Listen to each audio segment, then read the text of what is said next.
शिव भगवान की, काशी विश्वनाथ की, नर्मदा भगवती की, नमः पार्वती पतये हर हर महादेव। कथा के पूर्व में अपनी मन एवं वाणी को पवित्र करने के लिए पहले 2 बार भगवान नाम कीर्तन, तत्पश्चात हरि इच्छानुसार कथा। श्री राम जय जय राम, श्री राम जय जय राम, श्री राम जय जय राम, श्री राम जय राम, श्री राम जय जय राम, श्री राम जय राम, श्री राम जय जय राम। 2 अक्षर का प्यारा नाम, श्री राम जय जय राम। 2 अक्षर का प्यारा नाम, श्री राम जय राम, श्री राम जय राम, श्री राम जय राम। कौशल्या के प्यारे राम, दशरथ राजे दुलारे राम। कौशल्या के प्यारे राम, दशरथ राजे दुलारे राम। श्री राम जय राम,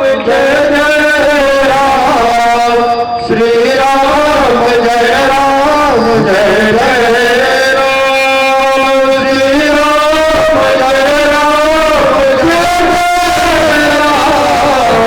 श्री राम जय राम, श्री राम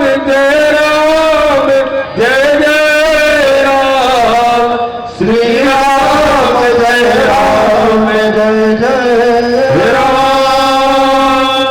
बोलो रामचंद्र भगवान की जय। श्री सीतारामचंद्र जी भगवान की, सांब सदा शिव भगवान की, श्री काशी विश्वनाथ की, यज्ञ नारायण भगवान की, समस्त साधु संत एवं ब्राह्मण देवताओं की, स्थान देवताओं की, पूज्य चरण आचार्य भगवान की, श्री सद्गुरुदेव भगवान की, नमः पार्वती पतये हर हर महादेव।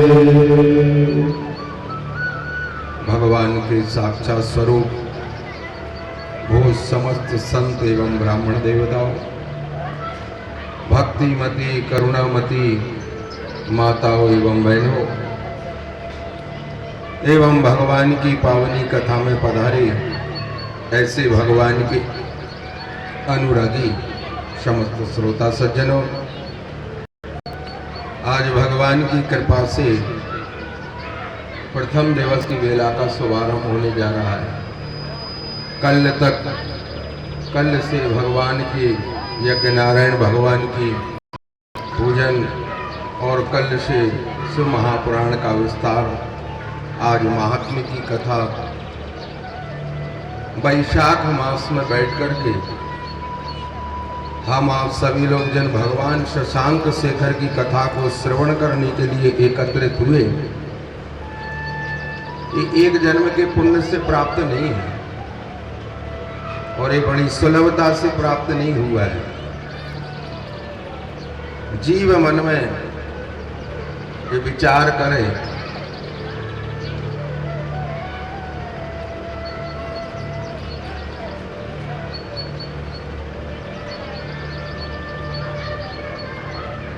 कोई बात नहीं, उसी पे चढ़ा। आपदामपहर्तारं दातारं सर्वसंपदां लोकाभिरामं श्रीरामं भूयो भूयो नमाम्यहम्। ध्यान दीजिए।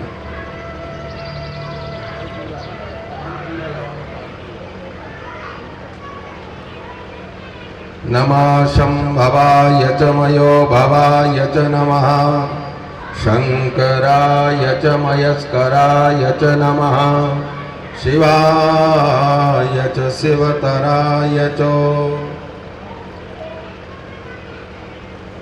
आपके ग्राम जुझारपुर में भगवान शशांक शेखर की प्राण प्रतिष्ठा महोत्सव और भगवान शशांक शेखर की कथा ये बड़ी सुलभता से प्राप्त हो गई। भगवान की कथा और प्रतिष्ठा बड़ा कठिन है, बड़ा कष्ट साध्य है।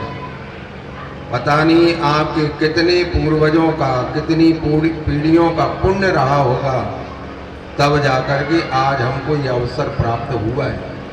भगवान की कथा और भगवान का यज्ञ नारायण भगवान का दर्शन और भगवान। ए बेटा जल वाली कन्या, ए बेटा बस अब मत पिलाना, अब कल से पिएंगे अपन बढ़िया। आज थोड़ी आधा एक घंटा बढ़िया अच्छे से सुन लो कथा। आज हमारे भी कलाकार नहीं आए, हमारा भी थोड़ा सा कोई बात नहीं। और इधर जो बच्चे हैं पीछे देखो, कल से इनकी भी बढ़िया व्यवस्था बनेगी। यहाँ जनसंख्या बच्चों की बहुत है। आज सुबह से देख रहे हैं हम, बच्चे ज़्यादा दिख रहे हैं, छोटे छोटे। ठीक है, उनको भी रहना चाहिए। उनके संस्कार जब बनेंगे तभी आगे चल करके तो यही यज्ञ कराएंगे, यही कथाओं को सुनेंगे, सारी बातें होंगी तो उनका भी आनंद होगा बढ़िया। लेकिन उनको बिठाल करके कथा सुनाने का ही हमारा धर्म है। ध्यान दीजिए, शास्त्रकार कह रहे हैं, वेद में बहुत अच्छा मंत्र आया, जाति रुद्र शिवा तनूर घोरा पापकासनी तया नस्तन्वा संतमया गिरि संता भिजाकसी। ये हमको लगता है कि हम भगवान का यज्ञ करा रहे, भगवान की प्राण प्रतिष्ठा कर रही, और ब्राह्मण आचार्य मन में ये वो समझे कि हम यज्ञ कर रहे, हम मंत्र पढ़ रहे या हम भगवान की कथा बोल रहे, तो कहा ये हम सामर्थ्य नहीं है। न कराने वाले में न करने वाले में एकमात्र परमात्मा है, जिसके अंदर वो सामर्थ्य है। वो कब प्राप्त होगी? कहा आपके एक जन्म के पुण्य से सुलभता से प्राप्त नहीं होगी। ये हमको लगता है कि हम गए कथा में बैठे और कथा सुन करके हम आ गए, एक जन्म के नहीं, पता नहीं कितने जन्मों की हमारी साधना लग गई, तब जाकर के हमको भगवान की 3 प्रकार की कृपाएं हैं भगवान की। एक है कृपा, और दूसरी है विशिष्ट कृपा, और तीसरी है विशिष्टतम कृपा। कृपा वह है कि हमारे अंतःकरण में ये भाव जागृत हुआ, कभी जीवन रहते हुए हम भगवान की कथा कराएंगे, कभी जीवन में समय मिला तो हम भगवान की कथा को सुनेंगे, या कभी जीवन में समय मिला नर्मदा परिक्रमा, तीर्थ यात्रा, यज्ञ नारायण भगवान की प्रतिष्ठा आदि आदि, ऐसा हमारे मन में भाव आता है। तो ये कहा भगवान की अभी कृपा हुई है, विशिष्ट कृपा नहीं है। कृपा तो यह है कि घर में बैठे हुए मन में भाव जागृत हो गया कि हम भगवान के मंदिर में दर्शन करने जाएंगे, आज रात्रि में भगवान की आरती का दर्शन हम करेंगे, ये मात्र कृपा है। वहां से चल करके आ गए और भगवान के विग्रह के सामने खड़े होकर के भगवान की कथा में बैठ करके यज्ञ नारायण भगवान की परिक्रमा करते समय, ये है अब भगवान की विशिष्ट कृपा कि कथा में आकर के बैठ गए, भगवान की आरती में दर्शन कर रहे, करने में अब हमारा भाव जागृत हुआ कि नहीं हुआ, उन भगवान की आरती का दर्शन करने में हमको मन लगा कि नहीं लगा, भगवान की कथा सुनने में हमको मन लगा कि नहीं लगा। यदि लग गया है भगवान के विग्रह में, भगवान की कथा में, भगवान के नाम संकीर्तन में, तो कहा ये भगवान की विशिष्ट कृपा। विशिष्टतम नहीं हुई अभी, विशिष्टतम कृपा कब होगी? कहा भगवान ने कृपा कर दी तो चल करके घर से आकर के पांडाल में बैठ गए। और विशिष्ट कृपा यह है कि 3 घंटे बैठे रहे एकाग्र चित्त, ये है विशिष्ट कृपा। और विशिष्टतम कृपा का विशिष्टतम कृपा यह है कि भगवान की वो मधुरमयी पावनी रसमयी कथा हमारे कानों में रस बन करके हृदयंगम हुई कि नहीं, वो हमारे हृदय में उतरी कि नहीं उतरी। यदि 3 घंटे में यदि एक बात भी यदि हमारे अंतःकरण को छू गई तो समझ लेना भगवान की विशिष्टतम कृपा होगी। संसार सागर में जन्म लेने वाले जितने भी जीव हैं, चाहे कुकर होवे, सूकर होवे, कीट पतंग आदि आदि होवे, 84 लाख योनियां भी क्यों ना होवे, भगवान ने कहा कि हमने 3 वस्तुएं सभी को सुलभता से दी हैं, सभी को मिला है। श्वान को भी, कीट पतंग को भी, चींटी आदि आदि जितना का जन्म हुआ है मानव 84 लाख योनियों में, सभी को 3 वस्तुएं भगवान ने दी हैं। एक है निद्रा, जो विश्राम कर सकता है, सारे लोग सोते, श्वान भी सो जाता है। तो भगवान ने कहा पहला है निद्रा और दूसरा है भोजन। भोजन की व्यवस्था सभी लोग कर लेते, मानव भी कर लेता है, श्वान भी कर लेता है, कीट पतंग भी कर लेता है अपनी भोजन की व्यवस्था। का भोजन की व्यवस्था वो भी कर रहा है, निद्रा भी ले रहा है, और तीसरा है सांसारिक कर्म, रतिक कर्म। तो भगवान ने कहा 84 लाख योनियों में जितनों ने जन्म लिया है, मैंने सभी को 3 वस्तुएं सुलभता से दी हैं। लेकिन मानव योनि मुझे प्रिय क्यों है? क्योंकि मानव के अंदर मैंने ज्ञान दिया है, ज्ञान। और जीवन में धन कमा करके, और यदि मात्र हमने अपने उपभोग और अपने उदर पोषण भोजन की व्यवस्था मात्र की है, तो कहा ये तो श्वान भी कर लेता है, इसमें कहां का बड़ा पुरुषार्थ।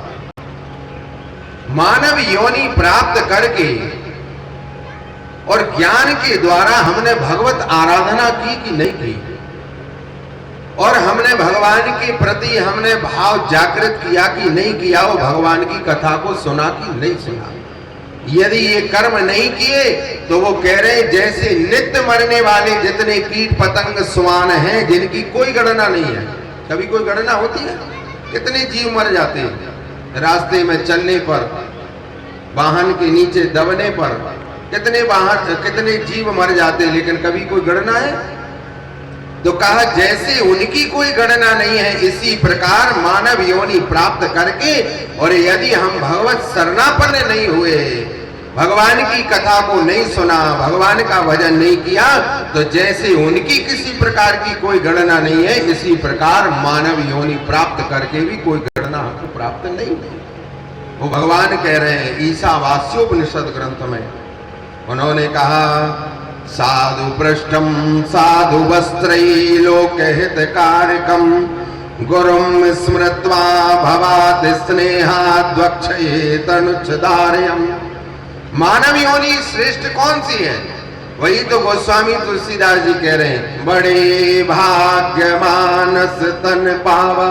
बड़े भाग्य से, पता नहीं हमारे कितने जन्मों के भाग्यों का उदय हुआ, तब जाकर के भगवान की कृपा रूपी दृष्टि पड़ गई। एक जन्म के पुण्य से हमको मानव योनि प्राप्त नहीं हुई है सज्जनों, पता नहीं कितने जन्म हमारे लग गए, और उन जन्मों की वो साधना लग गई। भाग्योदयन बहु जन्म समर्जिते नो, बड़े भाग्य मानस तन पावा। गोस्वामी तुलसीदास जी लिख रहे हैं कि एक जन्म की नहीं, मानव योनि बड़ी कठिनता से प्राप्त हुई है सज्जनों। इसका सदुपयोग कर लो, और यदि सदुपयोग नहीं किया जाएगा ना तो बड़ा पश्चाताप होगा। अभी नहीं, जब यम के कोड़े पड़ेंगे तब। भगवान की कृपा हो गई और हमको मानव योनि यदि हमको प्राप्त हो गई है, तो कहा बड़े भाग्य मानस तन पावा। मानव योनि तो हमको प्राप्त हो गई है, लेकिन मानव योनि प्राप्त हो जाने पर क्या हमारे अंदर मानवता आई कि नहीं आई? यदि मानवता आ गई है तो हम मानव हैं। और मानवता यदि हमारे, मानवता का अर्थ क्या है?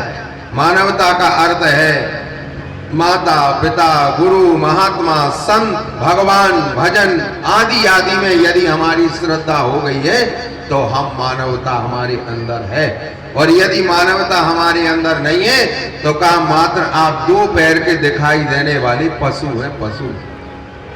ये आपका सौभाग्य है सज्जनों। इस सौभाग्य हो जाने पर आपको छोटे से ग्राम में, वो भी वैशाख मास में, वैशाख के महीना की आपको अभी महिमा पता नहीं है, कितनी भारी महिमा है। इसी में अक्षय तृतीया पड़ने वाली है और इसमें बड़े बड़े महान मुहूर्त भी आने वाले हैं। तो सज्जनों, शास्त्रकार कह रहे हैं वैशाख का महीना, कार्तिक का महीना और माघ का महीना, यदि ये 3 महीने मिल जाए, माघ और कार्तिक तो भगवान नारायण की साधना के लिए, लेकिन वैशाख और श्रावण, स्कंद महापुराण में लिखा है कि श्रावण के महीने में जो भी साधना की जाती है, श्रावण के महीने में पूजन करने की महत्ता है, भगवान का अभिषेक अर्चन वंदन करने की महिमा है। और वैशाख मास में वैशाख मास में भगवान के शिवार्चन और साथ साथ में भगवान के नाम और कथा की बड़ी भारी महिमा है। वैशाखी श्रवणस्य महीना, शास्त्रकार कह रहे हैं कि श्रावण के महीने में पार्थिव पूजन, मिट्टी के शंकर जी बनाने की बड़ी भारी महिमा है, करोड़ गुना पुण्य देने वाली है। लेकिन वैशाख के महीने में जो आप श्रावण के महीने में 30 दिन आप पार्थिव पूजन करने से जो पुण्य अर्जित करते हैं, वो वैशाख के महीने में मात्र 1 दिन बैठकर के भगवान की कथा सुनने पर वही पुण्य प्राप्त हो जाता है। ये वैशाख मास की महिमा है और साधारण नहीं है सज्जनों, बड़ी भारी महिमा है। और जिस सुलभता से आपको ये प्राप्त हो गई है, भगवान शशांक से कथा और यज्ञ नारायण भगवान का दर्शन और उसी में भगवान शंकर की प्राण प्रतिष्ठा, ये साधारण नहीं है। यज्ञ नारायण भगवान का दर्शन बड़ी कठिनताई से प्राप्त होती है और उस यज्ञ में 4 वेदों का पारायण हो जाए, यजुर्वेद, सामवेद, अथर्ववेद और ऋग्वेद।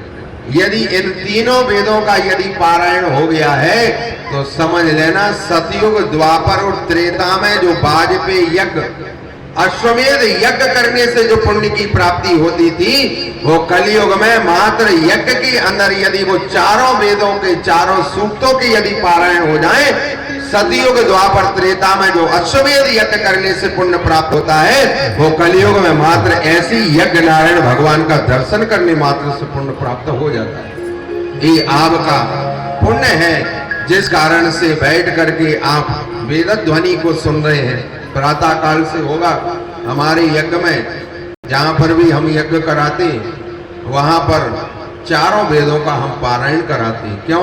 क्योंकि यजमान तो जानता नहीं, उसने तो आचार्य के हाथ में सौंप दिया, महाराज अब आपको कराना है, जैसे कराओ कराओ। लेकिन हमारा पूज्य आचार्य श्री के समय से नियम है कि जहां पर भी यज्ञ होता है वहां पर प्रातः काल 5 बजे से प्रातः 8 बजे तक 4 वेदों के हम पारायण कराते हैं। क्योंकि आपकी पवित्र निधि कितनी कठिनताई से आपने इस धन को एकत्रित किया है, वो करने के बाद और वो निरर्थक चला जाए। हमारा धर्म है कि जितना हो सके ज्यादा से ज्यादा हम वेदों का पारायण करा सकें, क्योंकि सर्वे सर्वम न जानन्ति, क्योंकि सब नहीं जान सकते, लेकिन जितना जानते हैं उतना यथावत कराओ। पूज्य आचार्य श्री का कहना यह था कि यज्ञ में जहां पर भी यज्ञ नारायण भगवान विराजित हो गए तो वहां पर कम से कम 4 वेदों का पारायण होना चाहिए। ये आपके जुझारपुर का ये सौभाग्य है कि यहाँ पर प्रातः काल से आप कल से 4 वेदों का पारायण भी श्रवण करेंगे, सामवेद, यजुर्वेद, अथर्ववेद और यज्ञ नारायण भगवान का दर्शन, स्वाहाकार का दर्शन और सायंकाल में 3 बजे से 6 बजे तक आप भगवान शशांक शेखर की कथा को आप सभी लोग श्रवण करेंगे। आज थोड़ा सा देरी से आरंभ हुआ है, लेकिन अभी महात्म्य तक हम कथा को लेकर के चलेंगे। अभी हमारे कलाकार भी आज देरी से आए, तो थोड़ा सा एक भजन भी श्रवण करें, फिर उसके बाद कथा में प्रवेश करेंगे। बोलिए भक्तवत्सल भगवान की, श्याम सदा शिव भगवान की। शिव भोले भंडारी, शिव भोले भंडारी, शरण हम आए तुम्हारी। शिव भोले भंडारी, शरण हम आए तुम्हारी। शिव भोले भंडारी,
के महात्मा की अब कथा आरंभ हो रही। शनकादि महात्मा बैठे हुए और यहाँ पर कथा व्यास भगवान और एक जगह पर सूत भगवान इस कथा को श्रवण करा रहे। एक जगह ब्रह्मा जी और नारद के द्वारा ये संवाद चल रहा है, जिसकी हम आप सभी लोग कथा श्रवण करने के लिए एकत्रित हुए। पूछा गया कि शिव महापुराण की कथा श्रवण कर लेने से जीव को क्या प्राप्त होता है। तो महात्मा में लिख दिया, सूत सूत महाभागो धन्यस्तम परमार्थविदो उद्भवत्येयं कथा दिव्या श्राविता कृपया हिना। श्री शिव महापुराण को यदि कोई व्यक्ति घर में भी हिंदी में भी यदि पढ़ ले, चाहे स्त्री होवे चाहे पुरुष होवे, कोई भी व्यक्ति क्यों ना होवे, शिव महापुराण की हिंदी में भी पारायण करने पर उसके इस जन्म के नहीं 7 जन्म के उसके पाप तत्क्षण समाप्त हो जाते हैं।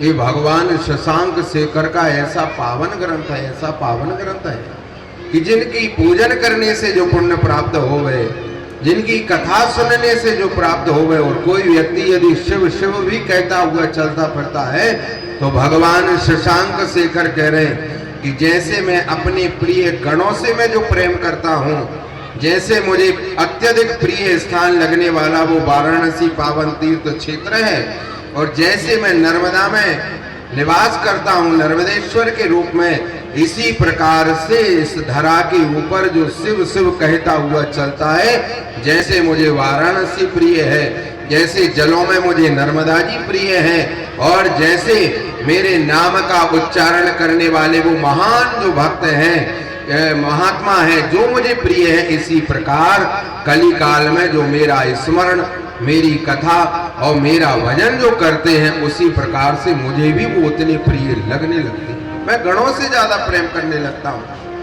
ये भगवान शशांक शेखर सुना रहे हैं। सो सूत भगवान ने कहा कि ये बताओ कि शिव महापुराण की कथा सुन करके अभी तक कौन कौन व्यक्ति भगवान के धाम में गया जिसने पापाचरण कर्म किया हो, व्यभिचार किया हो।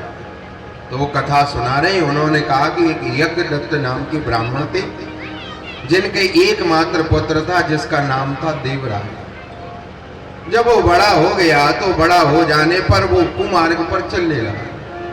यज्ञदत्त नाम के ब्राह्मण बड़े दुखी हुए। संध्या अनिष्ट अग्निहोत्री ब्राह्मण, जिनके यहाँ पर जिस संतान का जन्म हुआ वो कुमार्ग पर चल गई, व्यभिचार कर्म करने लगी।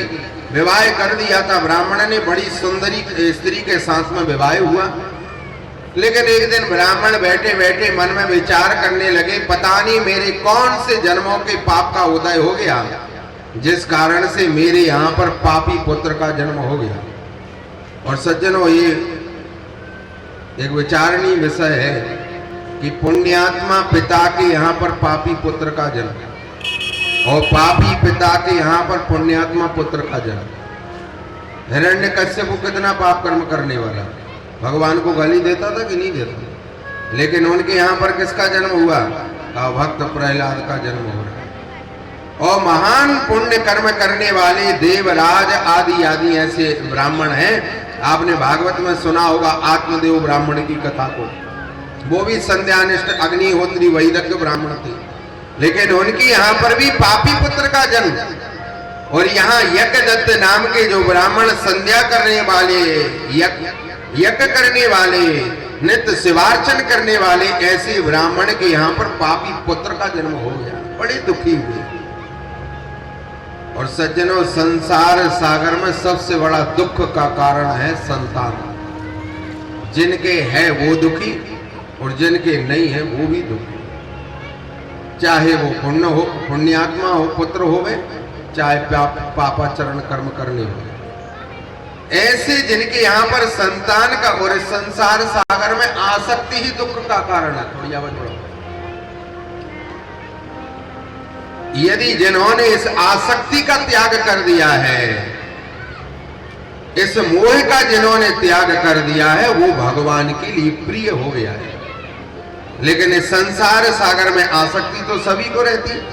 तो भगवान ने कहा दो संबंध हैं, एक है संबंध और एक है अनुबंध। जब एक जीवात्मा जब जन्म लेने लगता है, गर्भाशय के अंदर जब प्रवेश करने लगता है, तो सर्वप्रथम भगवान के सामने खड़ा होता है, भगवान का दर्शन होता है सज्जनों। ब्रह्म वैवर्त पुराण में लिखा कि जब जीवात्मा गर्भ के अंदर जब प्रवेश करने का जब समय आ जाता है, तो भगवान के सामने वो रोने लगता है। तो भगवान कहते भैया क्यों रो रहे? तो वो जीवात्मा भगवान से कहता है, प्रभु इन गर्भों में लटकते लटकते पता नहीं कितने जन्म निकल गए और मुझे इतना कष्ट है, इतना कष्ट है इस गर्भ में। गर्भाशय का कष्ट बड़ा असहनीय है, किसी को स्मरण नहीं है, तभी तो व्यक्ति मरने के लिए तैयार नहीं है। जितने भी व्यक्ति हैं आज तक कोई मरने के लिए तैयार हुआ? जितना भय मरने का है उससे करोड़ गुना भय है उस गर्भ में लटकने का। इतनी पीड़ा है, इतना कष्ट है, इतना कष्ट है उसमें। तो वो जीवात्मा भगवान से कहता है, प्रभु मैं इसलिए नहीं जाना चाहता क्योंकि गर्भों में लटकते लटकते मेरे पता नहीं कितने जन्म निकल गए और अब मैं इस गर्भ में नहीं जाना चाहता। आपका दर्शन हो गया है, अब मैं आपके पास ही रहना चाहता हूं। तो भगवान कहते मानव योनि है, अंतिम है, चले जाओ। तो उसने कहा मिलेगा क्या? तो भगवान ने कहा मानव योनि में जाकर के तुम मेरे नाम का आश्रय ले लेना और लेने के बाद फिर तुमको कभी किसी गर्भ में नहीं जाना पड़े।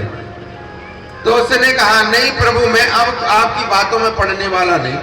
जब आपका दर्शन हो गया तो अब मुझे जाने की क्या आवश्यकता? भगवान ने कहा नहीं, अंतिम है, मानव योनि तो प्राप्त करना पड़ेगा। तो भगवान ने कहा तुम इतना रो रहे हो गर्भ में जाने के लिए, तो तुमको मैं एक वस्तु दे देता हूं। क्या? कहा सुंदर तन दे दूंगा। तो उस भक्त ने कहा यदि सुंदर तन मिल जाएगा तो मैं क्या करूंगा इस संसार सागर में रह करके? तो भगवान ने कहा जब मानव योनि में जब जन्म प्राप्त हो जाए तो सुंदर तन मिल जाएगा। भगवान ने कहा एक वस्तु और दे देता हूं। क्या? कहा संसार सागर में मैं सुंदर धन भी तुमको दे दूं। क्यों? क्योंकि संसार में तन से अकेला नहीं रहा जा सकता, बगैर धन के कोई रह सकता है? तो भगवान ने कहा दो वस्तुएं दे रहा हूं। कहा सुंदर तन दूंगा और सुंदर धन भी दूंगा। तो जीवात्मा ने कहा कि नहीं मैं फिर भी नहीं जाऊंगा। तो भगवान ने कहा एक व्यर्थ की वस्तु भी दे रहा हूं। क्या? कहा मन, वो मात्र तू मेरे में लगाए रखना। यदि तू मेरे में लगाए रखेगा तो इतने मात्र से तेरा उद्धार हो जाएगा। तो जीवात्मा ने कहा कि दो वस्तुएं मेरे लिए दे रहे और एक वस्तु आपके लिए। भगवान ने कहा मेरे से यदि तुम संबंध बना करके रखोगे तो तुम भाव पार लग जाओगे और सुंदर तन दूंगा जिससे संसार सागर में रह करके तुम अपना उपभोग करना और सुंदर धन भी दूंगा, उससे धन से संसार सागर में परिवार की व्यवस्था बनाने में तुम उसका उपयोग करना और मन से तुम मेरा भजन करते रहना। जीवात्मा को जब ये बात कही गई, जब जीवात्मा को ये बात कही गई तो जीवात्मा फिर भी रोने लगा। उसने कहा नहीं प्रभु मैं जाने वाला नहीं हूं। भगवान ने जबरदस्ती जब धक्का दे दिया तो गर्भ के अंदर आकर के जब प्रवेश किया तो रोते रोते प्रवेश कर गया और जब जन्म हुआ तो कहा रोते रोते उसका जन्म हो गया। भगवान ने कहा इस संसार सागर से अनुबंध बना करके रखना और मेरे से तुम संबंध बना करके रखना। जैसे ही जीव का जन्म हुआ और माया रूपी पृथ्वी का जब स्पर्श किया तो स्पर्श करने पर संसार सागर से संबंध बनाया और भगवान से अनुबंध किया। भूमि पर पानी, भूमि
स्पर्श किया। हाँ बस इतने पढ़े लगे। जब जीव ने जैसे माया रूपी पृथ्वी का स्पर्श किया, भगवान ने कहा था कि दो वस्तुएं दी हैं, एक दिया है सुंदर तन और एक दिया है धन। तो भगवान के सामने जब रोने लगा तो भगवान वो है मन, वो मात्र तुम मेरे में लगाए रखना। भगवान ने कहा मेरे से संबंध बनाना और संसार सागर से अनुबंध बना करके रखना। जैसे जीव का जन्म हुआ, जन्म हो जाने पर जैसे माया रूपी पृथ्वी का स्पर्श उसने किया, तो स्पर्श हो जाने पर कुछ घंटे, कुछ दिन और कुछ महीने तक तो स्मरण बना रहा। जैसे जीव बड़ा होता गया तो कहा इस संसार सागर से तो उसने संबंध बना लिया और भगवान से का भगवान से अनुबंध कर लिया। अनुबंध का अर्थ क्या है? का अनुबंध का अर्थ यह है कि भगवान ने कहा था मेरे से संबंध बनाना, संसार सागर से अनुबंध रखना, लेकिन यहाँ उल्टा हो गया। जन्म हुआ तो संसार सागर से संबंध बना लिया और भगवान से अनुबंध कर लिया कि हमारा ये कार्य हो जाए तो हम ऐसा करेंगे, हमारा ऐसा हो जाए तो हम ऐसा करेंगे। तो भगवान ने कहा यहीं पर सारी बात गड़बड़ हो गई। मेरे में लगाने की जो वस्तु मैंने दी थी वो तो तुमने संसार सागर में लगा दी, और संसार सागर में लगाने की जो वस्तु दी थी तुमने वो मेरे में लगा दी। कैसे? का थोड़ा सा तन यज्ञ भगवान में लगा दिया और थोड़ा सा दान भगवान के निमित्त कर दिया। यज्ञ में यज्ञ चल रहा है और भगवान ने कहा धन भी मेरे में सभी का नहीं लग सकता है, जहां पर मेरी कृपा होगी वही धन मेरे में लगेगा। कोई कितना भी प्रयत्न कर ले, भगवान ने कहा जब तक मेरी कृपा नहीं है तब तक धन नहीं लग सकता है। बात को ऐसे समझो। भगवान ने कहा जैसे नर्मदा के जल में मल्लाह नाव को खेव रहा है और उसी नर्मदा के जल से मछली को पकड़ रहा है और पकड़ करके ले जाकर के व्यापार कर रहा है, मेरे जल से मछली को पकड़ करके व्यापार करके और धन उपार्जन कर रहा है। तो कहा जब तक मेरी कृपा नहीं होगी तब तक नर्मदा में स्नान नहीं हो सकता। महीनों बैठा रहेगा, मेरे जल के ऊपर बैठा है, मेरे से अंदर से जल मछली को पकड़ रहा है, व्यापार कर रहा है, धन उपार्जन कर रहा है, लेकिन मेरी कृपा नहीं होगी जब तक वो जल में स्नान नहीं कर सकता है। इसी प्रकार कितने लोगों ने जन्म लिया होगा, गांव में ऐसे कितने लोग रहेंगे, शहर में ऐसे कितने लोग रहेंगे, सारा जीवन निकल जाएगा, लेकिन कभी भगवान के मंदिर में जाकर के और कभी भगवान के पांडाल में बैठ करके कभी भगवान की कथा को सुन नहीं सकते। क्यों? क्योंकि भगवान ने कहा ये मेरी विशिष्टतम कृपा है। जब तक मेरी कृपा नहीं होगी तब तक ना धन मिल सकता है, ना मेरा दर्शन कर सकते हैं नेत्रों के द्वारा, ना कानों के द्वारा मेरी वो कथा को सुन सकते हैं। ये तो भगवान की कृपा होती है सज्जनों, नहीं तो आज के संसार सागर में समय किसके पास? किसी के पास नहीं। चौपड़ यदि खेलने वाला व्यक्ति खेल रहा हो भाई, अरे वो तो खेल रहा है, दुकान पर बैठ करके जो चिलम फूंक रहा है, यदि उससे भी जाकर के कह दो भैया थोड़ा यज्ञ में चल करके सहयोग करना, तो वो भी क्या कहेगा? मेरे पास समय नहीं है, वो पूरा बैठा हुआ है, लेकिन भगवान के कार्य के लिए, भगवान की कथा के लिए उसके पास समय नहीं है। सज्जनों, ये धीरे धीरे करके जब समय निकलता रहेगा और जब विचार करोगे ना भगवान के लिए समय निकालने का, तब तक समय निकल चुकेगा। ये समय है, सदुपयोग कर लो। और जब आपको ध्यान आएगा, वो भगवान कह रहे मेरे कार्य में एक नहीं लाखों लाख विघ्न है, श्रेयांसी बहु विघ्नानी, एक नहीं लाखों विघ्न है। जैसे यहाँ यज्ञ हो रहा है, कथा हो रही होगी, कितने विघ्न आए? भगवान ने कहा मेरे कार्य में लाखों विघ्न है। पुण्य में पहले विघ्न है और पाप में पहले सुखानुभूति है। यदि कोई व्यक्ति रात्रि के समय व्यभिचार कर्म करने के लिए नंगे पैर भी चला जाए तो कहो पैर में कांटा ना गड़े। और भगवान की कथा में यज्ञ में यदि कोई सेवा दे रहा हो वह जूता पहन करके, तो कहो जूते में से अंदर कांटा कट जाए। ये ऐसा क्यों होता है? तो भगवान कह रहे श्रेयांसी बहु विज्ञानी, मेरे कार्य में सुख नहीं है, मेरे कार्य में पहले कष्ट है। और एक बात और ध्यान रखना, पुण्य में पहले कष्ट है और बाद में सुख है। और पाप कर्म में का पाप कर्म में पहले सुख है और बाद में का कष्ट है। यदि आज आपको जो कष्ट हो रहा है सज्जनों, ध्यान रखना, जब भी आप 2, 5, 10 वर्ष बाद जब भी आप इस काल को स्मरण करेंगे, आपके अंतःकरण में सुखानुभूति हो जाएगी कि हमने यज्ञ कराया था ग्रीष्म ऋतु में, दौड़ दौड़ करके नंगे पैर, हमारे पैरों में छाले पड़ गए।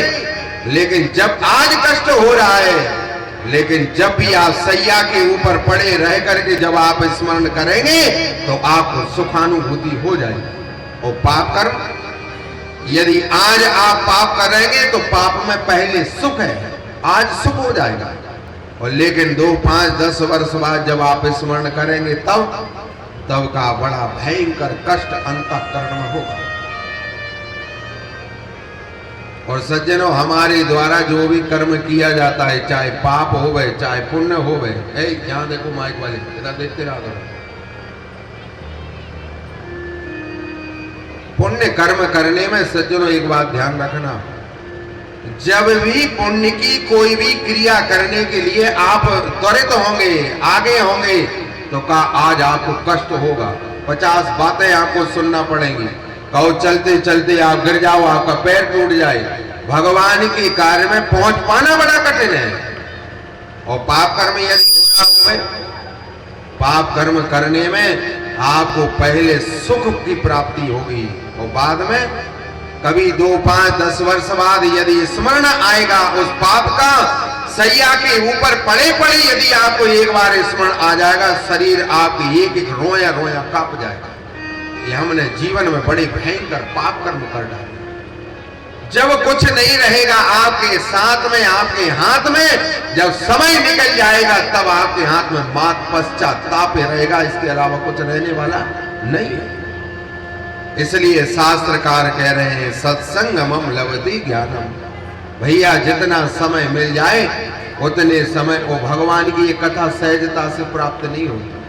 और भगवान की यदि कथा प्राप्त हो भी जाए तो जितासनो जितश्वासो जितसंगो जितेंद्रिया, वो शास्त्रकार कह रहे हैं कि ये इंद्रियां हमको बैठने नहीं देती।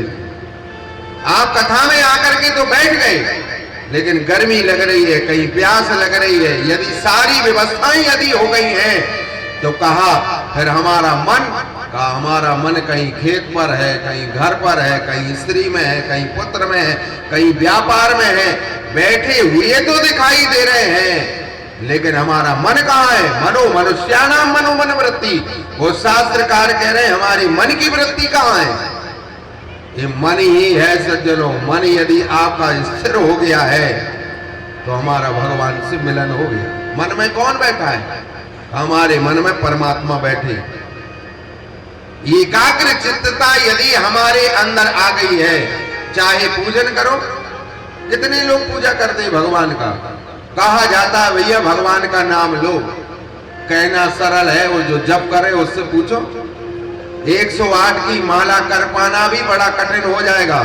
108 की माला में भी कम से कम आपको 50 बार विघ्न आएगा, उसी में कहीं निद्रा आ जाएगी। और यदि एक माला भी पूरी, और पूजन करने जो आप घर में बैठते हो, इतने लोग घर में भी आप पूजा करते हो, एक व्यक्ति हाथ उठा करके बता दो कि भगवान की पूजा में आप एकाग्र चित्त होते हो। एकाग्र चित्त का अर्थ क्या है? का एकाग्र चित्त का अर्थ है जितनी देर आप भगवान का पूजन कर रहे हैं उतनी देर में किसी प्रकार का कोई विघ्न तो नहीं हो रहा है। घर में आवाज लगाई जा रही, कहीं झाड़ू पोंछा वाला आ रहा है, गोबर वाला आ रहा है, कहीं खेती वाला आ रहा है कि भैया ये सामान कहाँ रखा है। कोई ज्यादा ही बात है, यदि माता पिता यदि पूजन कर रहे हैं तो संतान परेशान किए जा रहे। पिताजी खेत की चाबी कहाँ रखी, गाड़ी की चाबी कहाँ है।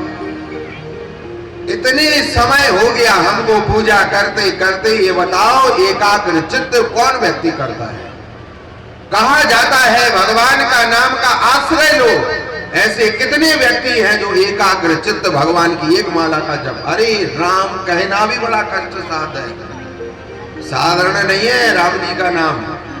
यदि कोई व्यक्ति एक बार मात्र राम शब्द का एकाग्र चित्त होकर के उच्चारण कर लेना सज्जनों, आज भी वही पुण्य प्राप्त होगा। श्री हनुमान जी को जो नाम के जप करने का जो पुण्य प्राप्त होता है, आज वही पुण्य कलिकाल में हमको भी प्राप्त हो जाएगा। लेकिन बस कारण इतना है, ना हमारा पूजन में मन है, ना हमारा भगवान की कथा में मन है, ना हमारा भगवान के भजन में मन है। मात्र प्रदर्शन में जितना हमको आनंद होता है सजनों, आज कम लोग आए हो तो थोड़ी काम की बात सुन लो। यदि कहीं कठिन हो जाए, वो तो हमारे सरपंच साहब परिचित हैं अकेले, आप लोग से तो हमारा पहली बार हो रहा है, तो बता देना शाम को कथा कठिन हो रही कि सरल हो रही, फिर उस हिसाब से हम अपना गैज लगा लेंगे कि हमको नीचे बोलना है कि ऊपर बोलना है कि यहीं वो रहना है। तो सारी गैर हमारे अंदर अभिमान नहीं है, वो तो पूज्य आचार्य श्री की कृपा है। और एक बात और बता दें, आप लोग सोचो कि चुटकुला वाली कथा, तो वो फिर हमारे पास है। यहाँ तो शुद्ध माल मिलेगा, लेना हो तो लो, नहीं लेना हो तो कोई बात नहीं। और संसार सागर ही चुटकुला है सज्जनों, जिसका आनंद आप सभी लोग और सभी संसार सागर के व्यक्ति ले रहे हैं। एकाग्रचित्त होकर के भगवान शशांक शेखर की कथा को श्रवण करो। यज्ञ दत्त नाम के ब्राह्मण के यहाँ पर जब देवराज नाम के पुत्र का जब जन्म हो गया, बहिष्कृत कर दिया, कहा बेटा निकल जाओ, तुम्हारे जैसे पापी पुत्र को मैं रख करके क्या करूंगा। तो निकल करके चला गया, पत्नी को छोड़ दिया। बड़ी सुंदरी थी कन्या, स्त्री उसकी तरुणी थी, यौवन अवस्था की थी। जब पुत्र निकल करके चला गया, रसपान करने लगा, और जब वन में चला गया तो वहां जाकर के कोल भीलों के यहाँ पर चोरी भी करने लगा। पता नहीं किसी ने मर्म स्थान में चोट लगाई तो उसके प्राण निकल गए, मर गया। घर में अकेली मात्र स्त्री थी, तरुणी थी। कामन ज्वर से वो भी बड़ी भयाक्रांत होने लगी। जब उसका पति लौटा नहीं 2, 5, 10 वर्ष तक, तो वो भी व्यभिचार में लिप्त हो गई, गणिका का कर्म करने लगी। जब वृद्धावस्था जब प्राप्त हो गई उसको, तो वृद्धावस्था प्राप्त हो जाने पर एक दिन गांव के लोग तीर्थ यात्रा करने जा रहे थे। इसको पता नहीं लगा कि मेरा पति गया है छोड़ करके, कि क्या हुआ क्या नहीं हुआ। तो इसने भी बड़े बड़े पापाचरण कर्म कर डाले थे। जब ये वृद्ध हो गई तो गांव के लोग तीर्थ यात्रा करने के लिए जाने लगे। तो गांव के लोगों को बड़ी दया लगी कि इसका पति चला गया है, लौट करके नहीं आया है, और ये भी पड़ी पड़ी वृद्ध हो गई है। तो गांव के लोगों को दया लगी, तो उन्होंने उस स्त्री से कहा कि देवी, हम लोग तीर्थ यात्रा करने के लिए जा रहे हैं, तुम्हारा मन हो तो तुम भी चलो। तो उसने भी मन में विचार किया कि मेरा जीवन निकल गया, इसी गांव में रहते रहते मेरा पति भी चला गया मुझे छोड़ करके, और मैंने बड़े बड़े पापाचरण कर्म कर डाले। चलो गांव के लोग कह रहे हैं तो इनके साथ में मैं भी तीर्थ यात्रा करने के लिए चलूं। गांव के लोगों के साथ में वाहन के ऊपर सवार होकर के जब उसने चलना आरंभ किया, प्रयाग में गंगा के तट झूसी में पहुंच गई। सारी रात्रि गंगा के तट पर उसने विश्राम किया। प्रातः काल गंगा में स्नान किया। सारे तीर्थ यात्रियों के साथ में एक शिवालय में भगवान शंकर का शिव पुराण की कथा चल रही थी, तो सारे तीर्थ यात्रियों ने बैठ करके कथा को सुना, इसने भी सुना। तो उसमें ब्राह्मण देवता सुना रहे थे, वो कह रहे कि जिन्होंने जीवन में बड़े बड़े पापाचरण कर्म कर डाले हो में, जिनका प्रायश्चित नहीं है, यदि वो भगवान शशांक शेखर की कथा को श्रवण कर ले, शिव महापुराण की कथा को यदि श्रवण कर ले, तो उनके सारे पाप समाप्त हो जाती। सुन रही थी। रात्रि के समय सारे तीर्थ यात्री सो गए।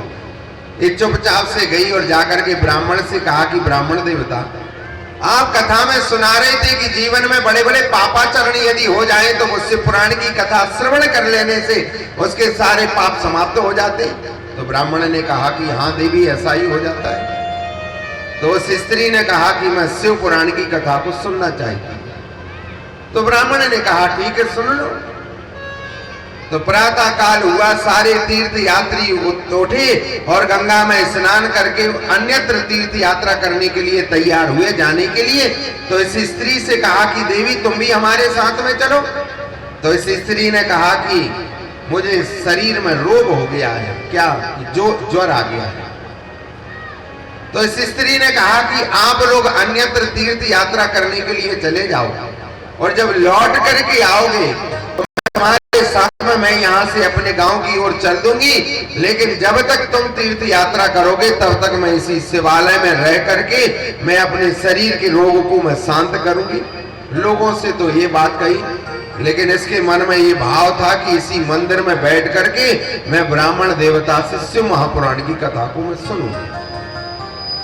तीर्थ यात्री तो चले गए गंतव्य पर, और ये उसी शिवालय में रुक गई। बड़े भयंकर ज्वर ने इसको पकड़ लिया। भगवान की कथा ऐसी नहीं मिलती है, रोग आ जाता है शरीर में।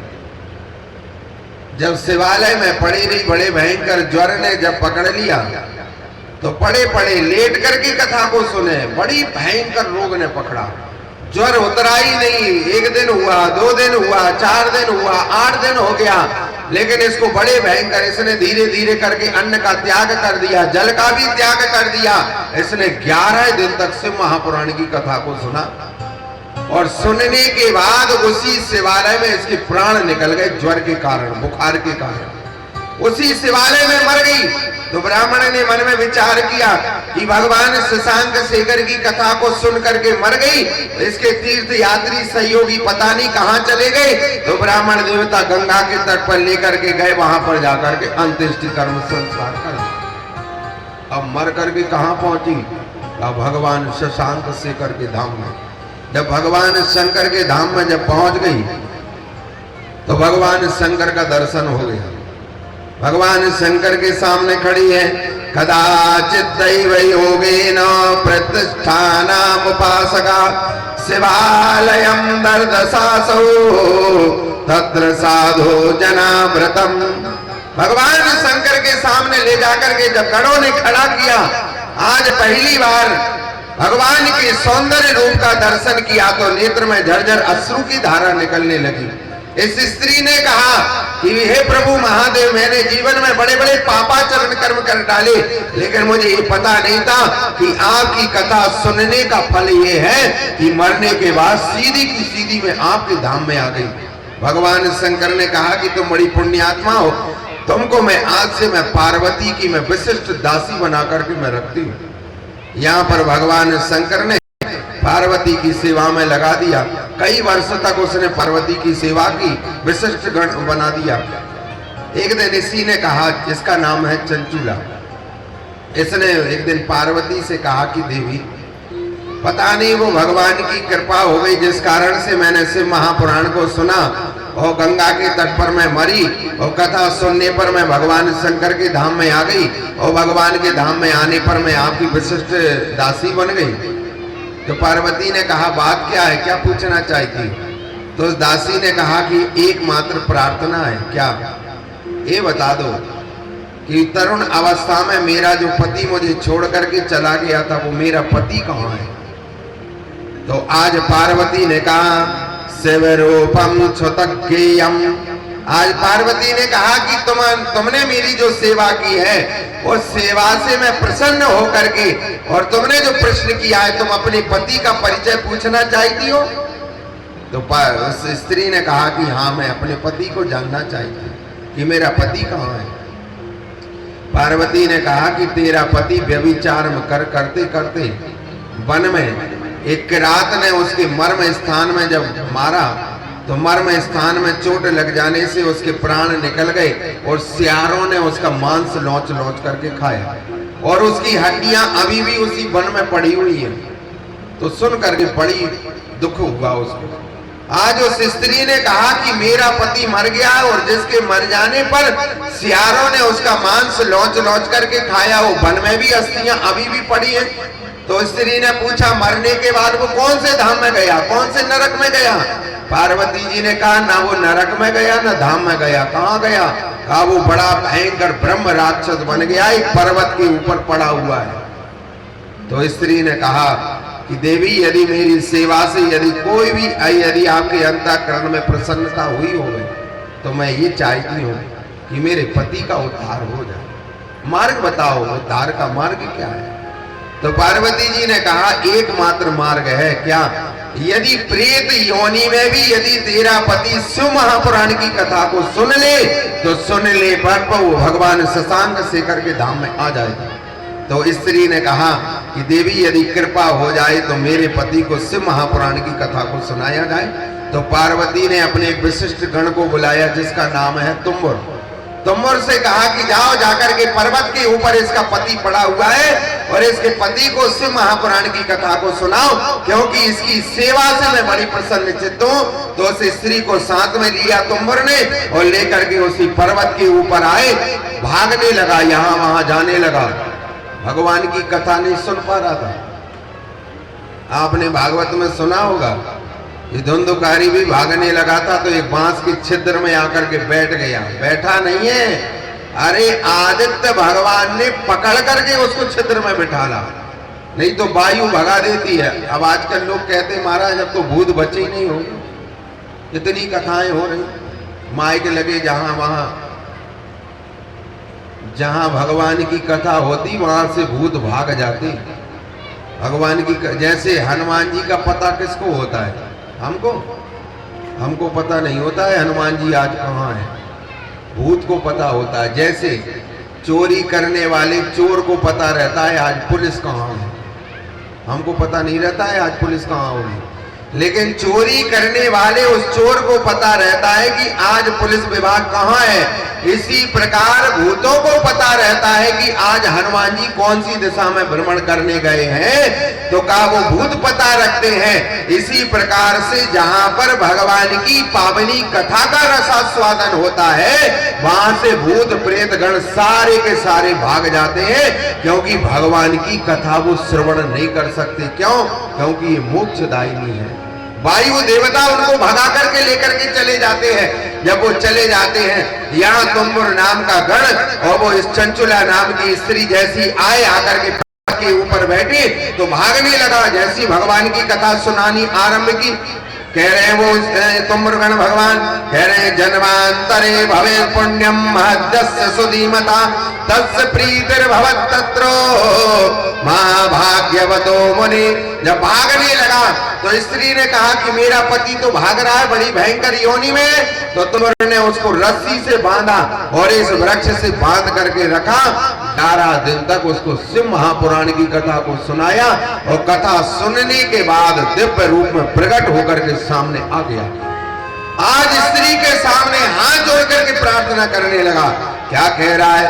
कह रहा है शैवम पुराण ममलम भक्त्या शृण्वन्तु ते सदा। आज कहा उस प्रेत ने जो देवताओं की कोटि में आ गया, उसने आज स्त्री से कहा कि देवी तेरे साथ विवाह करके मेरा तो भाग्य उदय हो गया। क्यों? कहा कि कारण मात्र यह है कि तूने मरते समय भगवान शंकर की कथा को सुना और शिवालय में तेरे प्राण निकले और मरने के बाद तू भगवान के धाम में पहुंची और एक मार्ग बना और आज आकर के तूने तुम्बुर के साथ में यहाँ पर मुझे भगवान शंकर की कथा को सुनाया। तो चंचुला ने कहा कि विवाह होने के बाद कुछ दिन आप मेरे साथ रहे, लेकिन पता नहीं आप चले गए। जीवन में आपने भी पापाचरण किया और मैंने भी बड़े बड़े व्यभिचार कर्म कर डाले, लेकिन एकमात्र सरलतम साधन मुझे प्राप्त हुआ। क्या? कि शिव महापुराण की कथा को सुन करके मैं मरी तो मरने के बाद भगवान शंकर के धाम में पहुंच गई। और आज वही शिव पुराण की कथा को मैंने तुमको सुनाया है तो बड़ी भयंकर प्रेत योनि में थे, पिशाच हो गई थी, और आज शिव महापुराण की कथा को सुन करके तुम भी आज देवताओं की कोटि में आज तुम भगवान के धाम के अधिकारी हो गए। आज उस देवराज ने कहा कि देवी तुमने साधना की और मैंने भगवान शंकर की कथा को सुना। इस कथा का तात्पर्य क्या है? इस कथा का तात्पर्य यह है कि ब्रह्म हत्यारा, गौ हत्यारा, पात की, सूत की यदि इस कथा को भी बैठ करके सुन लेता है तो उसके इस जन्म के सारे पाप तत्क्षण समाप्त हो जाते हैं और सुनने के बाद उसके 7 जन्म के सप्त जन्मन कृतम पापम 7 जन्म के पाप तत्क्षण समाप्त और इस जन्म के सारे पाप समाप्त हो करके और वो भगवान के भगवत स्वरूप उसका रूप का दर्शन होने लगता है धरा के ऊपर। लेकिन वो कब कहा फिर कथा सुनने के बाद पाप ना हो भाई। तो कहा इस जीव से तो पाप होते रहते। तो कहा यदि पाप होता रहे तो मन में ही विचार करता रहे कि हमसे पाप तो होते रहते हैं, लेकिन हे नाथ, हे करुणा वत्सल, हे दीन वत्सल, आपके अंदर वो कृपा है। हमारा कर्म है कि हम अपराध करते हैं और आपका धर्म है कि आप हमको क्षमा करें और आप हमको कृपा करते रहें। इस प्रकार से शिव महापुराण की कथा आज आप लोगों ने महात्म तक की साथ और ये समस्त ग्रामवासियों की कथा है जो इसमें तन से, मन से, धन से, वाणी के द्वारा जो इसमें सहयोग प्रदान कर रहे हैं इस कथा में। तो इस कथा के यजमान सारे दानदाता हैं, इसमें कोई प्रधान नहीं और इसमें सभी लोग अपने तन, मन, धन और वाणी के द्वारा सहयोग प्रदान कर रहे। इसलिए कथा सारे समस्त ग्रामवासियों की कथा है। तो आप सभी लोग इस कथा को बड़े धैर्यता के द्वारा और बड़े आत्मा के द्वारा और बड़े ध्यान के द्वारा इस कथा को आप सभी लोग श्रवण करें। महात्मा में लिखा कि 7 दिन प्याज लहसुन का त्याग करना चाहिए, भटा, गाजर, लहसुन, मूली आदि का त्याग, मसूर की दाल का त्याग कर देना चाहिए, ब्रह्मचर्य का पालन करना चाहिए। ये आपका परम सौभाग्य है कि 7 दिन तक आप यज्ञ नारायण भगवान की परिक्रमा और यज्ञ नारायण भगवान का दर्शन, नेत्रों से भी पावनता और कानों से भी पावनता आपको प्राप्त हो रही। ये आपको अवसर प्राप्त हुआ है तो आप इस अवसर को गंवाए ना। इस अवसर को आप प्रत्येक क्षण स्मरण करें, दर्शन करें, कानों के द्वारा भगवान की मधुरमयी कथा को आप सभी लोग श्रवण करें।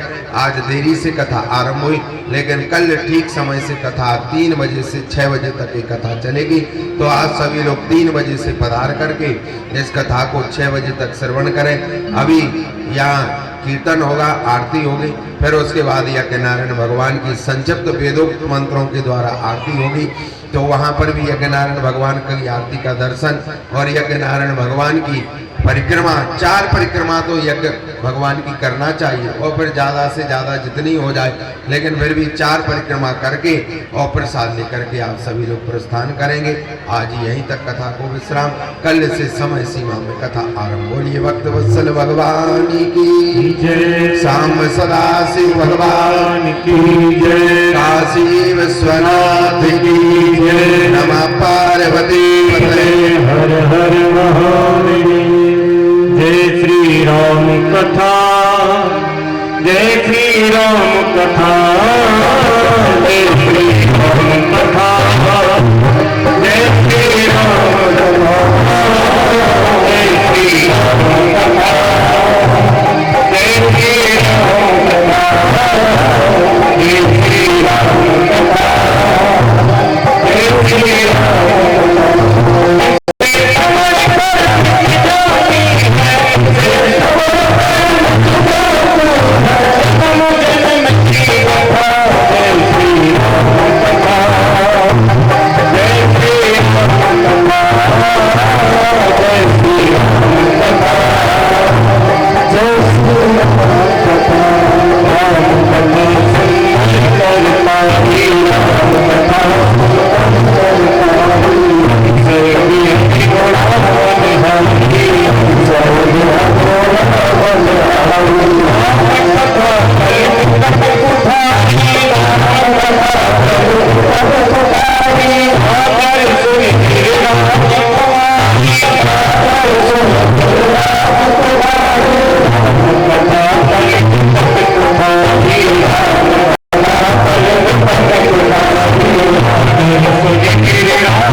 साहिब आरती को सभी लोग भाव एवं तालियों के साथ आरती का गायन करते हुए आरती करेंगे।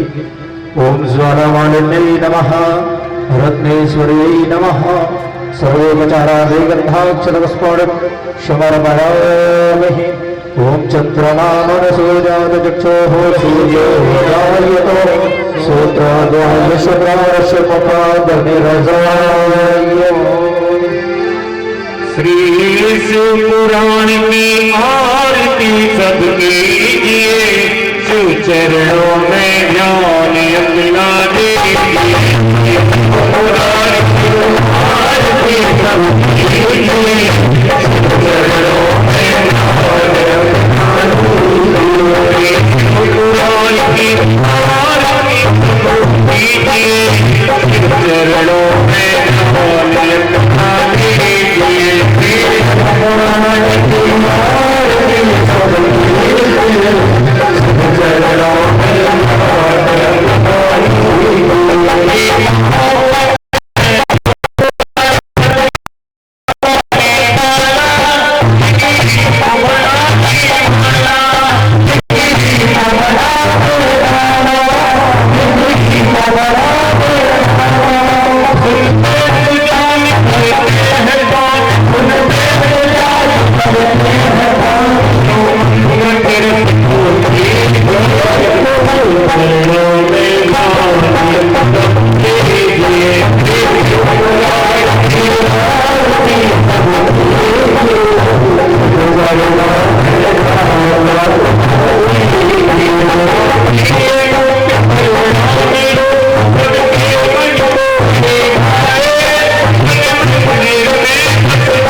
Thank you.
शीतलीकरणं पुष्पैर्वादिवन्दनम् आत्माभिवन्दनं मास्यसोधारणं नीराञ्जलिकरणं मन्त्रपुष्पाञ्जलिः ॐ जजेन जजमय जन्तदेवास्ताय धर्माणि प्रथमान्याशन्नातेः नागं महिमानः सुचन्द्रपूर्वे साध्याः सन्ति देवाः हरि ओम्